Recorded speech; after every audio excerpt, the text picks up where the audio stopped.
Bonjour à tous les amis et bienvenue dans cette nouvelle masterclass YouTube. Aujourd'hui, on va discuter ensemble et comparer tout simplement le business model des agences MMA et celui du dropshipping. Le but de cette vidéo, c'est de vous présenter tous les avantages et les inconvénients d'une agence MMA et tous les avantages et les inconvénients de faire du dropshipping.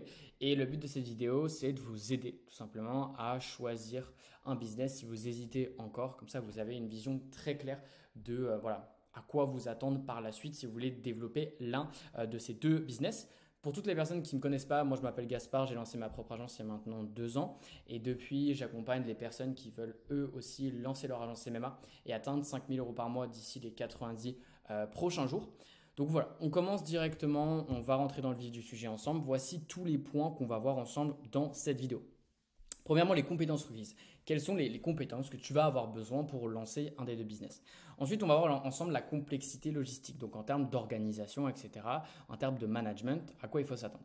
Ensuite, on va voir ensemble le temps de travail, donc en général par jour, donc ça varie énormément. On va voir la valeur à long terme d'avoir une agence MMA ou une boutique tout simplement de dropshipping. On va voir ensemble sur le marché qu'est-ce qu'il y a en termes de concurrents, de compétition. On va voir ensemble les marges, on va voir ensemble le temps de mise en place, donc combien de temps il faut pour lancer un des deux business et notamment l'investissement initial, combien il faut en termes de capitaux pour lancer une agence ou une boutique de dropshipping. Donc on commence tout de suite avec les compétences requises. Déjà au niveau de votre agence, les compétences requises, elles vont être assez faibles. Pourquoi? Premièrement, le but d'une agence, c'est quoi? C'est de vendre un service. Donc par exemple, le fait de gérer la page Instagram d'une entreprise, le fait de créer des publicités pour eux, le fait de faire du SEO, le fait de, je sais pas, de créer leur site web, ça peut être plein de choses. Le but en général, ces services, c'est amener de la visibilité, mais surtout derrière, amener des clients et du chiffre d'affaires. Et en fait, au niveau de la compétence, vous n'avez pas besoin de votre côté d'être un expert dans le service que vous allez délivrer. Alors bien sûr, il faut savoir comment ça fonctionne, etc.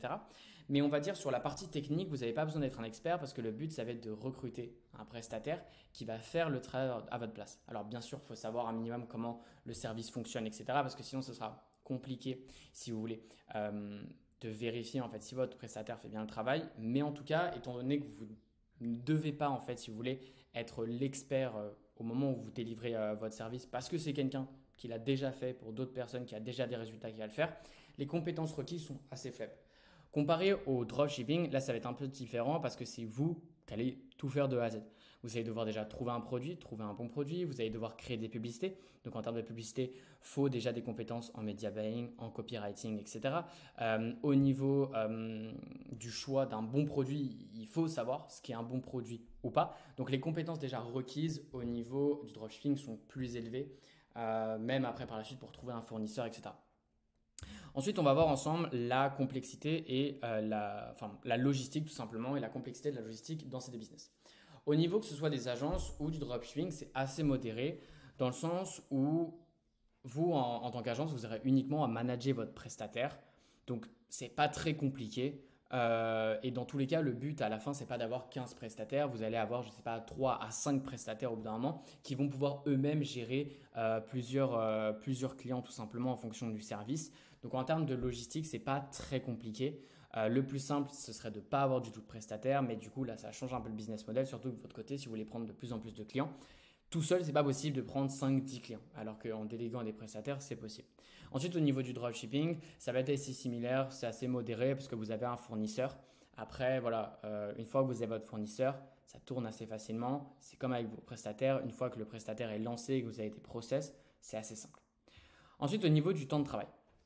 Au niveau d'une agence, si vous avez les bonnes infos et vous savez exactement quoi mettre en place, qui recruter, comment vendre votre service, le temps de travail est très faible. Parce que en fait, vous, votre rôle, ça va être de trouver des clients, mais après de délivrer le service qui prend le plus de temps va être délégué. Donc au final, si vous voulez trouver, allez, je sais pas, 2, 3 clients et vous arrêtez pendant un moment et juste, voilà, on va dire avoir vos clients actuels dans votre agence et ne pas devoir, si vous voulez, continuer à rechercher des clients si vous voulez pas forcément augmenter tout de suite vos revenus, bah, c'est totalement possible parce que vous avez cette base de revenus récurrente. Alors qu'avec le dropshipping, c'est un peu différent. Le problème, c'est que si vous travaillez moins ou travaillez peu, tous les mois, entre guillemets, votre compteur il repart à zéro et vous devez revendre à chaque fois un produit. Donc en général, le temps de travail, il va être plus important.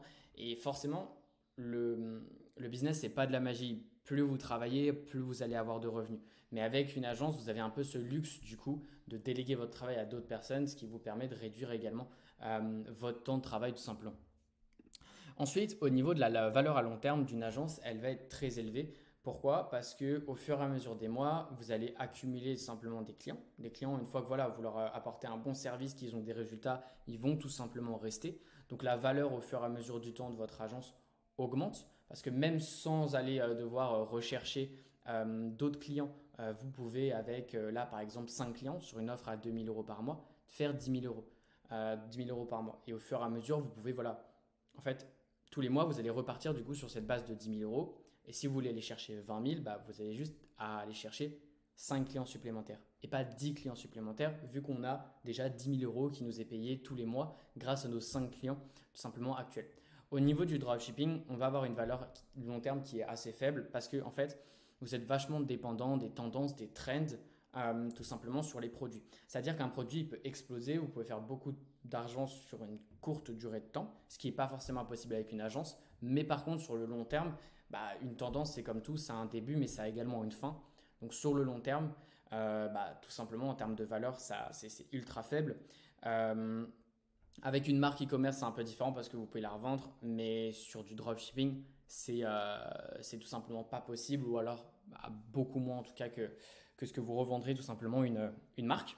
Maintenant, si on regarde un petit peu la concurrence. Au niveau des agences MMA, la concurrence, en fonction bien sûr de votre niche et de votre marché, elle peut être très faible. C'est-à-dire en fonction du service que vous proposez et à qui vous le proposez, il y aura forcément des marchés qui seront plus, on va dire, où il y aura plus de concurrents que d'autres. Par exemple, je ne sais pas, si vous proposez des publicités à des restaurants, il y aura forcément beaucoup plus de concurrence que si tout simplement vous proposez, je ne sais pas, par exemple, du SEO à une niche très précise dans l'éducation canine, par exemple. Voilà, exemple totalement opposé. La compétition ne va pas être la même. Et les concurrents, il y en aura forcément plus ou moins. Au niveau du dropshipping, c'est un petit peu différent parce que, en général, ce qui se passe, c'est que si vous avez une boutique qui marche, déjà très vite, elle va être copiée. Donc, au bout de 2 semaines, vous aurez 10 boutiques comme la vôtre. Mais ensuite, en général, la majorité du trafic qui vient en dropshipping, c'est par des pubs Facebook. Et Facebook, il fonctionne sous un modèle très simple qui est les enchères. C'est-à-dire que celui qui dépense le plus sera plus mis en avant. Donc, demain, si vous lancez une boutique, que vous arrivez à faire de l'argent, bah, déjà, il y a une personne qui va la copier de une, donc déjà, ça fait un concurrent en plus. Mais de deux, si vous mettez 100 € par jour et que la personne met 1 000 € par jour, bah, tous vos potentiels clients vont aller du coup à cette personne qui ont copié votre boutique. Donc en termes de concurrence, la concurrence est extrêmement élevée. Surtout que dans tout ça, au niveau des marges, vous allez avoir uniquement 30% en général de marge. Entre le moment où vous achetez le produit, la livraison, etc., uniquement 30% environ. Contrairement à une agence où vous allez tourner en général à 80% sur le modèle que j'utilise. Et en général, on tourne en fait les seuls coûts qu'on a, c'est notre prestataire qu'on paye environ 20%. Donc sur une offre à 2 000 €, en général, on va chercher 400, 500 €. Donc entre 20 et 25%, c'est plutôt 20% pour payer tout simplement le prestataire. Et tout le reste, c'est uniquement de la marge pour vous. Donc en termes de marge, c'est hyper important parce que l'effort quand même que vous allez mettre pour trouver ce client va vous être récompensé si vous voulez à autour de 80%. Alors que sur une vente d'un produit, sur du dropshipping, bah, vous allez toucher que 30%. Après, la beauté aussi dans tout ça, c'est qu'une fois que vous avez trouvé un client avec une agence, moi je travaille avec des clients depuis plus d'1 an actuellement. Donc ça veut dire que tout le travail que vous avez fait aussi pour votre client, c'est pas le client vous paye une fois et du coup il faut retrouver des clients. Le client va vous payer en fait tous les mois tant que vous lui apportez des résultats, etc. Alors qu'en dropshipping, non seulement vous avez une marge qui est faible, mais en plus de ça, bah, du coup il faut retrouver, si vous voulez, des clients à chaque fois, vu que c'est un produit que vous allez vendre en one shot tout simplement. Maintenant, au niveau du temps de mise en place, ça c'est pareil au niveau de votre agence. En fait, entre le moment où vous allez lancer votre agence et vous allez commencer à trouver vos premiers clients, le temps, en fait, il est très court et le temps de mise en place est très faible. Pourquoi? Parce qu'en fait, ce que vous déterminez, c'est une cible, donc avec quel type de client vous allez travailler. Ensuite, vous devez créer une offre, ok? Et une fois que vous avez fait ça, vous pouvez commencer à aller vendre tout simplement votre offre. Alors que comparé au dropshipping, avant, il faut trouver un bon produit, ensuite, il faut créer la boutique, ensuite, il faut trouver le fournisseur, etc. Donc, ça prend plus de temps en termes de mise en place. Et pour finir, au niveau de l'investissement initial, au niveau des agences, j'ai mis très faible parce que forcément, je recommande, si vous lancez un nouveau business, de vous former. C'est possible de lancer une agence tout seul en partant de zéro, etc. Sauf qu'au lieu, par exemple, de vous prendre 3 mois à atteindre 5 000 € par mois, ça peut peut-être vous prendre un an, peut-être 9 mois, ou peut-être qu'en cours de route, vous aurez déjà abandonné parce que vous pensez que ça ne marcherait pas. Et en fait, le but aussi de se former, c'est d'avoir toutes les connaissances et de mettre en place, si vous voulez, les bonnes actions. Je vais vous donner un exemple tout bête. Si maintenant, on vous dit, OK, tu dois te rendre à Paris et on ne te donne pas de carte, la probabilité que tu arrives à Paris en, je ne sais pas, imaginons que tu es à 3 heures de Paris en 3 heures, elle est hyper faible. Peut-être que tu prendras une semaine en essayant les différentes routes. Maintenant, si on dit tu dois aller à Paris et que tu as Google Maps, tant que tu suis Google Maps, tu vas arriver en 3 heures. C'est exactement la même chose avec ton business. Si tu as toutes les infos, tu prends la bonne route et tu appliques ce qui marche directement. Alors que quand tu es tout seul, tu passes des mois et des mois à essayer des choses et rien qu'une chose peut te prendre 3 mois à comprendre en fait que c'est pas la bonne chose et c'est pas ça qui marche, ou peut-être que tu n'auras même pas le recul pour comprendre ce qui marche ou pas.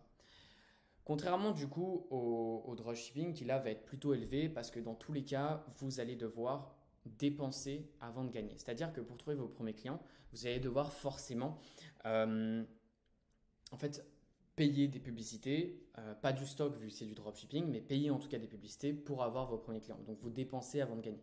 Une agence c'est différent, vous pouvez tout simplement trouver vos clients avec zéro. Après forcément moi je vous recommande de vous former et en général le budget pour lancer une agence CMMA, ça tourne entre 1000 et 2000 € si vous voulez vous former et vraiment être tout simplement accompagné et en fait être sûr d'avoir des résultats. Alors que contrairement au dropshipping, même si on enlève la partie formation, il y aura forcément un investissement vu que vous aurez de la publicité à payer pour avoir tout simplement vos premiers clients. Donc voilà, j'espère en tous les cas que cette vidéo vous a été utile. C'était assez court, mais le but c'était de faire quelque chose en fait de droit au but tout simplement et de vous présenter les différents aspects de ces deux business et pourquoi d'après moi le SMA c'est le meilleur business model à lancer et c'est pour ça que j'ai lancé mon agence et que ça a extrêmement bien marché.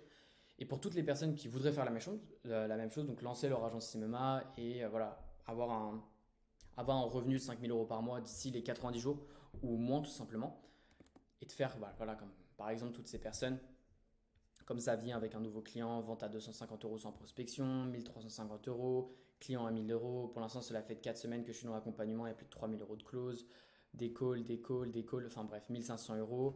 Si vous voulez faire comme toutes ces personnes, lancer votre agence et pouvoir vivre de votre agence d'ici les 3 prochains mois, dans ces cas-là, ce que je vous invite à faire de suite, c'est d'aller dans le lien qui se trouve dans la description pour réserver un appel. Le but de cet appel, c'est de discuter de là où vous en êtes, de votre situation actuelle, si vous avez testé d'autres business, si vous savez comment marche une agence SMA, si vous ne savez pas comment ça marche, on vous expliquera tout de A à Z. Et le but après, ça va être de vous présenter exactement le plan d'action qu'on va pouvoir appliquer pour vous, comme on l'a fait pour plus d'une centaine de personnes, pour vous aider à atteindre 5000 € par mois d'ici les 90 prochains jours. Sur ce, n'hésitez pas à vous abonner, à liker cette vidéo et à me faire un retour en commentaire. Et puis, on se retrouve dimanche prochain pour la prochaine masterclass.